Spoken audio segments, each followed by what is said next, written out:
Hello students, good morning all of you बच्चों। आज हम अपना नेक्स्ट चैप्टर परिश्रम का फल चैप्टर 8 कंटिन्यू करेंगे। हमारे चैप्टर का नाम है परिश्रम का फल। परिश्रम समझते हो बेटा, यानी मेहनत, उसका क्या परिणाम मिलता है। ये तो सच है, हमें हमारी मेहनत का फल अवश्य मिलता है। अगर हम मेहनत करेंगे तो अपनी लाइफ में, अपने जीवन में अवश्य ही सक्सेस होते हैं, और आज नहीं तो कल हमें हमारी मेहनत का फल मिलता ही है। अब हम इसको कंटिन्यू करने जा रहे हैं, इस चैप्टर को। पाठ की ओर। परिश्रम और लगन से ही सफलता प्राप्त होती है। आप इस बात से कितना सहमत हैं? अपना विचार बताइए। ओके स्टूडेंट्स, आओ पढ़ें। जर्मनी के किसी गांव में एक किसान रहता था। उसके 2 पुत्र थे। एक का नाम रामन और दूसरे का नाम बामन था। रामन बहुत आलसी था, दिन भर आराम से बांसुरी बजाया करता था और अमीर बनने के सपने देखा करता। बामन बहुत परिश्रमी और ईमानदार था। वह हमेशा अपने पिता के काम में मदद करता था। वह कभी भी काम से जी नहीं चुराता था। फर्स्ट पैरा में हमने क्या पढ़ा बच्चों? जर्मनी के एक गांव में एक किसान रहता था। उसके 2 बेटे थे, रामन और बामन।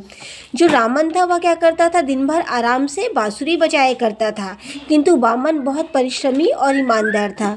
वह अपने पिता की भी उनके काम में मदद किया करता था, और वह कभी भी किसी भी काम से जी नहीं चुराता था।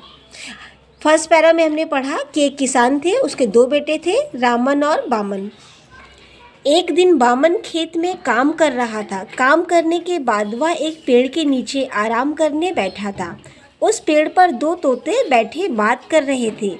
एक तोते ने कहा, यहाँ की राजकुमारी बीमार है क्या? उसका कोई इलाज है?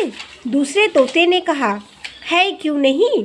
उस पहाड़ी पर जो सुनहरा पेड़ है, उसका रस उसे ठीक कर सकता है। अब यहाँ पर क्या होता है बेटा? सेकंड पैरा में एक दिन जो बामन रहता है, जो किसान का दूसरा बेटा, उसके पहले बेटे का नाम रामन है और दूसरे बेटे का नाम बामन, वह अपने खेत में काम कर रहा था। तभी उसने पेड़ के नीचे, वह जैसे ही आराम करने बैठा, उस पेड़ पर 2 तोते बात कर रहे थे। वह आपस में क्या बात कर रहे थे कि यहाँ की जो राजकुमारी है वह बहुत बीमार रहती है, क्या उसका कोई इलाज है? उन तोतों की बातें कौन सुन रहा था? पेड़ के नीचे बैठा बामन सुन रहा था। और वह तोते आपस में बात कर रहे थे कि यहाँ की जो राजकुमारी है वह बहुत बीमार रहती है, क्या उसका कोई इलाज है? तो दूसरे तोते ने कहा, हाँ क्यों नहीं, उसका इलाज ज़रूरी है। उस पहाड़ पर जो सुनहरा पेड़ है, उसका रस उसे ठीक कर सकता है। यानी एक तोता उस राजकुमारी की बीमारी के बारे में बता रहा था, तो उस पर दूसरा तोता उसकी बात का उत्तर देते हुए कहता है कि हाँ क्यों नहीं है राजकुमारी की बीमारी का इलाज। उस पहाड़ी पर जो सुनहरा पेड़ है, उसका रस उसे ठीक कर सकता है। पेज नंबर 18 ओपन कीजिए स्टूडेंट्स। बामन घर आया और अपने माता पिता को सारी बात बताई। सुनते ही रामन बोला, मैं जाऊंगा फल लाने। राजकुमारी को फल का रस पिलाकर ढेर सारा धन लाऊंगा और आराम से रहूंगा। वह जाने को तैयार हो गया। उसकी माँ ने रास्ते के लिए उसे खाना और पानी दिया।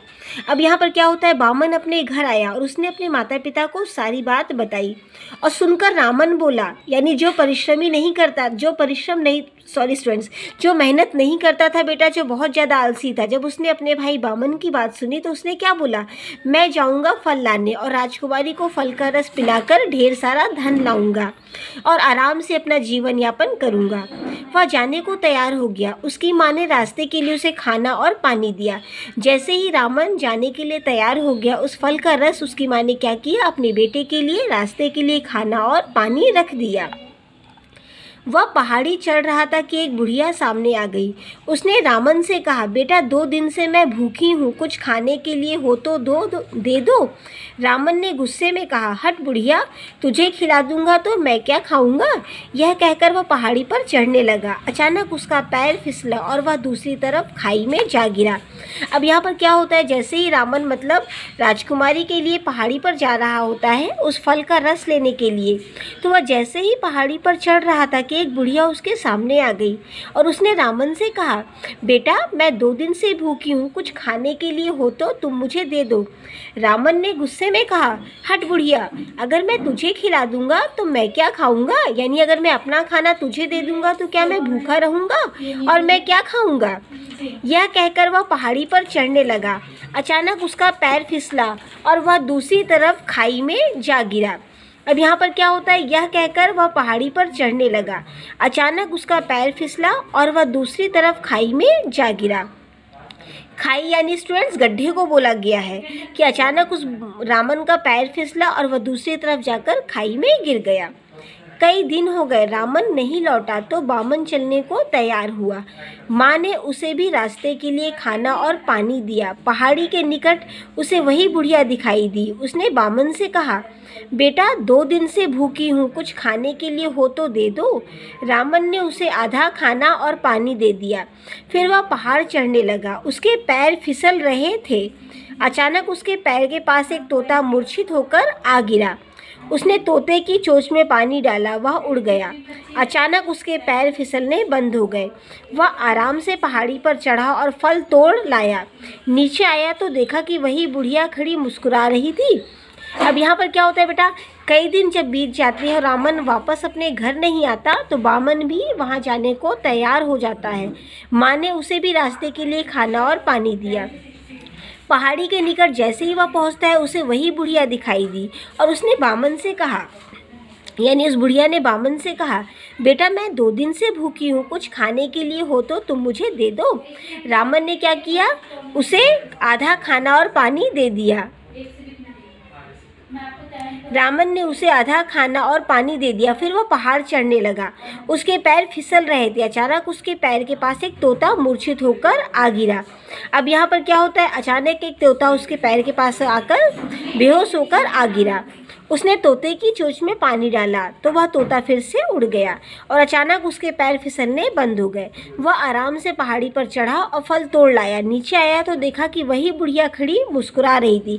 यानी उसने जिस बुढ़िया को खाना और पानी दिया था, जब वह नीचे आकर देखता है तो वहाँ पर वही बुढ़िया खड़ी थी और वह धीरे धीरे मुस्कुरा रही थी।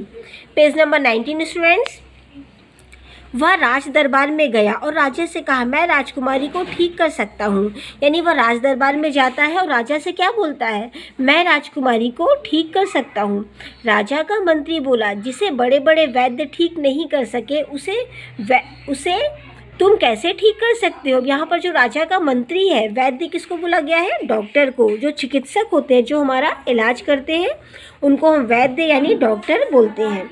राजा का मंत्री क्या बोलता है, जिसे बड़े बड़े वैद्य ठीक नहीं कर सके तुम उसे कैसे ठीक कर सकते हो। राजा ने कहा, मौका देने में क्या बुराई है। यह कहकर उसने बामन को राजकुमारी का इलाज करने की आज्ञा दी। अब राजा ने क्या बोला, कोई बात नहीं, किसी को मौका देने में क्या बुराई है। यह कहकर उसने बामन को राजकुमारी का इलाज करने की आज्ञा दे दी। बामन राजकुमारी के कक्ष में गया। वह अपने पलंग पर बेहोश पड़ी थी। उसने फल का रस निकाला और राजकुमारी के मुंह में डाल दिया। रस पीते ही राजकुमारी जाग उठी और उससे पूछा, हे राजकुमार तुम कौन हो। अब बामन ने क्या किया, बामन राजकुमारी के कमरे में जाता है। वह अपने पलंग पर बेहोश पड़ी थी। बामन ने फल का रस निकाला और राजकुमारी के मुंह में डाल दिया। रस पीते ही राजकुमारी जाग उठी और उसने बामन से पूछा, हे राजकुमार तुम कौन हो। तुम कौन हो। मैं कोई राजकुमार नहीं। बामन क्या बोलता है, मैं कोई राजकुमार नहीं बल्कि एक गरीब किसान का बेटा हूँ। बामन ने उत्तर दिया। राजकुमारी के स्वस्थ होने के समाचार से पूरे राजमहल में खुशी की लहर दौड़ गई। सिपाही बामन को सम्मान के साथ राज दरबार में लेकर आए। अब राजकुमारी जैसे ही स्वस्थ हुई, यह समाचार सुनकर पूरे राजमहल में खुशी की लहर दौड़ पड़ी और सिपाही बामन को सम्मान के साथ राजदरबार में लेकर आते हैं। राजा ने पूछा, बताओ युवक, तुम्हें क्या पुरस्कार चाहिए। अब जैसे ही बामन ने राजकुमारी को ठीक किया, राजकुमारी स्वस्थ हो गई। तो राजकुमारी के पिता राजा ने बामन से पूछा, बताओ युवक, तुमको क्या चाहिए, यानी तुम्हें क्या पुरस्कार चाहिए। Page number 20।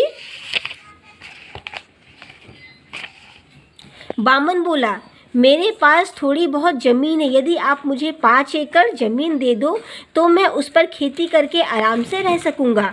अब जैसे ही राजकुमार ने बामन से बोला कि युवक बताओ तुम्हें क्या पुरस्कार चाहिए, तो बामन क्या बोलता है, मेरे पास थोड़ी बहुत ज़मीन है, यदि आप मुझे 5 एकड़ ज़मीन दे दोगे तो मैं उस पर खेती करके आराम से रह सकूँगा।